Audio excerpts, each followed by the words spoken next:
Okay mga kababayan, Chris Ulo po at welcome back po ulit dito sa ating YouTube channel.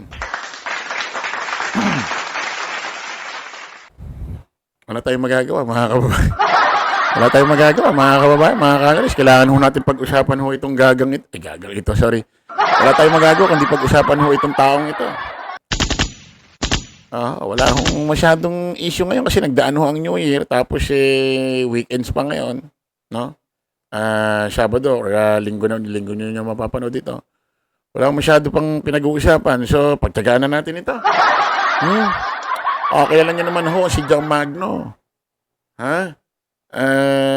Sino ba si John Magno? Si John Magno, dating DDS, tapos yun kampi ho sa Administrasyong Marcos. Ha? Ganun lang naman story rin sa politika eh. Dating BBM vlogger, magiging DD shit. Mga DD shit vlogger, magiging BBM vlogger. Pag ganun lang din eh. Yung mga vlogger, para mga politiko rin eh. Ako, malabo na talaga ako maging DD shit vlogger. Sinabi ko na sa inyo yan. Di ba? Tingnan niyo mukha ko. Kayo ba naniniwala? Kasi Chris Ulo. Hindi na magiging DD shit vlogger. Tingnan niyo mukha ko.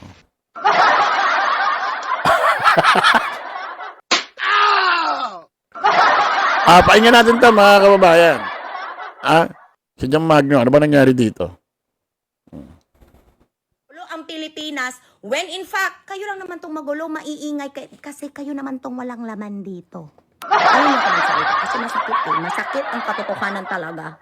Para lang yung sa Miss Universe, yung tuwang-tuwa siya, nanalo siya, pero alam naman ng lahat ng tao na binilihan niya yung corona. Yung parang tuwang-tuwa yung mga supporters mo na ang taas-taas ng rating mo, pero gaga, di ka naman pumapasok sa trabaho. Paano yan, be? So, sino, who the fuck are you lying to? Who the fuck? Who believes in that bullshit? Only the people who support that. Ako, pass. Ang Pilipinas, when in fact, kayo... Ewan ko, ano nangyari dito kay John Magno? Ano ba to? Mga lasing ba to? Although wala ho siyang binabanggit kong pangalan, aminin natin, yung ganitong klaseng paliwanag, pagbanat, kayo nyo ho ba maibabanda yan? May babalandra? Kayo nyo ho ba maisasampal yan? Ano, tatanga-tangahan tayo?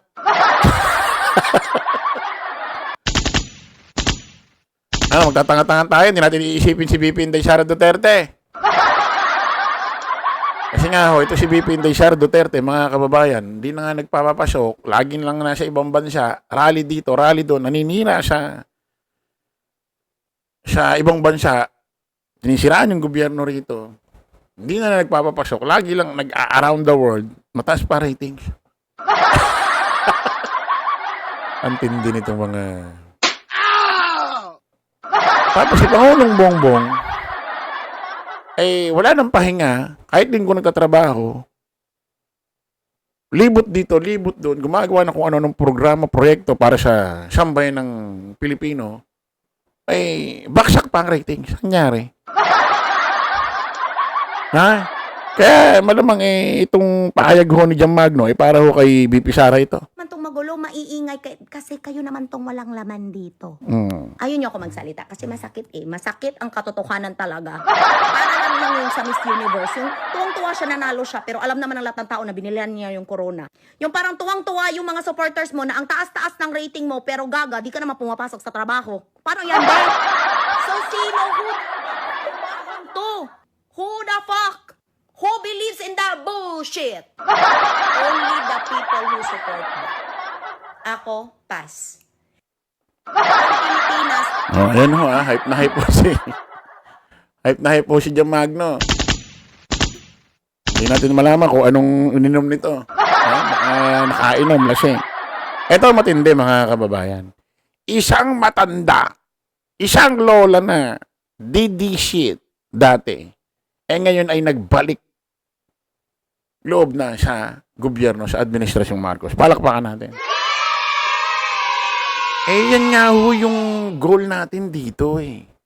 Isa ho yan sa mga layunin natin dito sa ating channel, dito sa ating munting programa na hindi lang tayo kumita Hindi lang tayo dapat kumampi sa administrasyong Pangulong Bongbong Marcos. Dapat ang layunin din natin dito. Makapaggising ng utak ng mga miyembro ng DD-shit, mga supporter ni Digong. Hindi man natin malahat sila, no? Hindi man natin lahat sila magising sa katotohanan. Kahit papaano, paisa-isa, mababawasan yung mga yan. Yun din ang layunin natin dito. Yung maibalik ho natin sila sa tamang liwanag, tamang landas. Kasi para na yung mga DD-shit vlog, mga DD-shit follower ho ni Digong, para yung mga nasa Biblia, mga nawawalang tupa. Nawawala na sa sarili. Kaya anong sabi ni nanay na dating DD-shit vlogger? Pakinggan nyo. Ang bobo mo. Bago ka sana magsalita, inisip mo muna. Ang bobo mo talaga. Ang bobo mo. Bago ka sana magsalita, inisip mo muna. Ang bobo mo talaga. Alam mo sana, nagsisi ako na binuto kita. Pasalamat ka, si Bongbong mabait, inakay ka. Tapos ngayon, hukayin mo ang tatay. Isang DDS ho na matanda na sising-sisi kung bakit ho binoto itong si VP Inday Sara Duterte. At ayon sa kanya, ito raw si VP Inday Sara Duterte ay bubu. Bubu! Daw ito si VP Inday Sara Duterte. Pakinggan natin ulit. Nagsisi ako na binuto. Inisip mo muna, ang bobo mo talaga mo. Ang bobo mo. Bago ka sana magsalita, inisip mo muna, ang bobo mo talaga. Alam mo sana, nagsisi ako na binuto kita. Pasalamat ka, si Bongbong mabait, inakay ka. Tapos ngayon, hukayin mo ang tatay ni Bongbong. Abnor, hindi nagpalibing ang tatay mo. Nang taon lang yun, nang dahil presidente ang tatay mo. Inilibing sa libingan ng bayani yun, sundalo ng panahon ng ako, sabihin mo sa tatay mo. Abnormal ka. Nagsisi ako sana na binuto kita. Nanay, ano masabi mo na marami tayo, may mga ilan natin mga kabayan na mapanghusga kay PBBM na sinasabing adik mga daw po sa Ay, abnormal kayo, magsalita kayo. Kung nakikita ninyo, magsisinda kayo pala, demonyo pala kayo. Magsalita ka kung nakita mo. Ang Marcos hindi totoo bangag. Kung bangag, bakit hanggang ngayon pinakulong ka na sana sa Arabo. Kung pwede lang, halika, samahan ninyo ako kay Bongbong. Para ikulong yan si Sara, buwang-buwang yan. Kaya yung piniliting sa libingan ng bayani, sundalo ng panahon ng hapon, 80 na ako. Alang-alang sa mga Marcos. Si Presidente Marcos lang ang gumanda ang buhay natin. Walang nuldag, walang siyabo.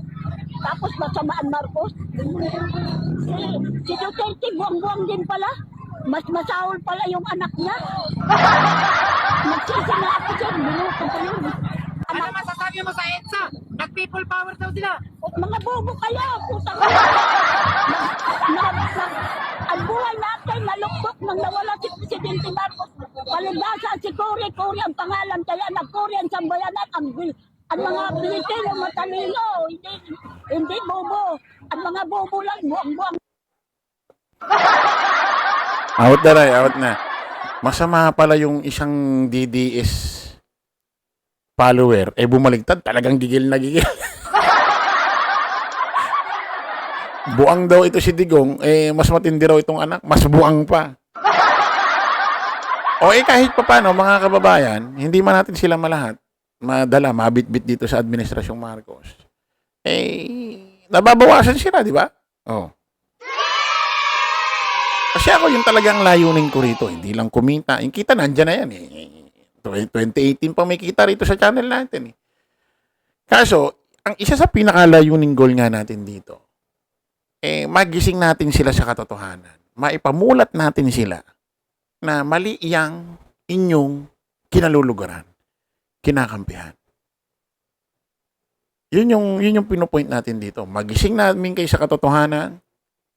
Makita nyo ang tama at liwanag, maibalik namin ang tiwala nyo sa gobyerno. Kasi diyan puro hate ang tinuturo sa inyo. Tinuturuan kayong maisaksak sa utak nyo na wala nang pag-asa. Isipin nyo, hirap na kayo sa buhay. Pag nood nyo pa ng YouTube, ang mapapanood nyo, si Maharlika, si Harry Roque, na puro ang isinisiksik sa utak natin na wala ng pag-asa rito sa Pilipinas. Mahirap ka pa sa buhay. Di lalo kang mawawalan ng pag-asa. Oh, sabi nga ni BP Inday Sara Duterte, who please? Who please? Okay mga kababayan, kita-kita ulit tayo sa panibagong vlog. Bye-bye po.